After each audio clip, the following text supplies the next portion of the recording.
క్రైస్తవులను టార్గెట్ చేస్తూ బ్లాక్మెయిల్కు పాల్పడుతున్న నీల్ రాజ్పై నాంపల్లి కోర్టులో నేషనల్ క్రిస్టియన్ బోర్డు జాతీయ అధ్యక్షుడు జాన్ మాస్కు డిఫమేషన్ కేసు ఫైల్ చేశారు. నీల్ రాజ్ ఆలియాస్ మామిడాల కనకరాజు మసాబ్ ట్యాంక్లోని మెటర్నిటీ డిపార్ట్మెంట్లో ప్రభుత్వ ఉద్యోగిగా పనిచేస్తున్నారు. క్రైస్తవ పాస్టర్ల మహిళలను యూట్యూబ్ ఛానల్ వేదికగా టార్గెట్ చేస్తూ గత కొన్ని సంవత్సరాలుగా బ్లాక్మెయిలింగ్కు పాల్పడుతున్నారని జాన్ మాస్క్ తెలిపారు. గత 2 రోజుల నుంచి నేషనల్ క్రిస్టియన్ బోర్డుని టార్గెట్ చేస్తూ 10 లక్షలు ఇవ్వాలని డిమాండ్ చేస్తున్నారని ఆరోపించారు. ఓ ప్రముఖ ఛానల్ పేరు చెప్పి పాత కేసులకు సంబంధించిన వీడియోలను యూట్యూబ్ ఛానల్లో పెట్టి బ్లాక్మెయిల్కి పాల్పడుతున్నారని పేర్కొన్నారు.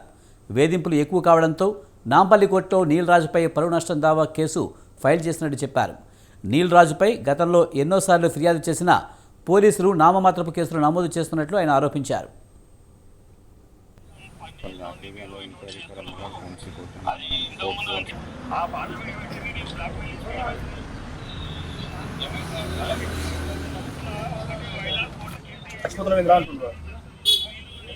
ఇగో నా కేసు అయిపోయిందన్న, నేను క్లీన్ చీట్ ఉన్నా, నాకు కోర్టు క్లీన్ చీట్ ఇచ్చింది, నేను అన్ని క్లీన్ చీట్గా ఉన్నా.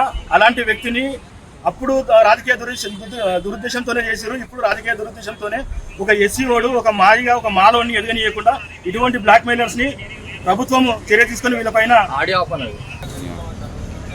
వెటర్నరీ డిపార్ట్మెంట్ లో జాబ్ చేస్తున్నాడు. ఇప్పటికీ వాని ద్వారా బాధితులు ఒక పాస్టర్ అయితే సూసైడ్ చేసుకున్నాడు కర్నూలులో. వాని బాధితులు 60 మంది ఉన్నారు. 60 మంది కూడా పోలీస్ కమిషనర్ ఆఫీస్కి పొద్దున వస్తున్నారు. వీడు మళ్ళీ నాకే ఫోన్ చేసి అన్ని అయిపోయిన తర్వాత 7 సంవత్సరాల నుంచి మంచి బతుకుతున్నాను ఇట్లా రోడ్డు మీద వేసి మాట్లాడుతున్నాడు. వాడు ఎటువంటి వీడియోలు పంపిస్తున్నాడు మీరు చూడండి. అంటే వాయిస్ రికార్డులు.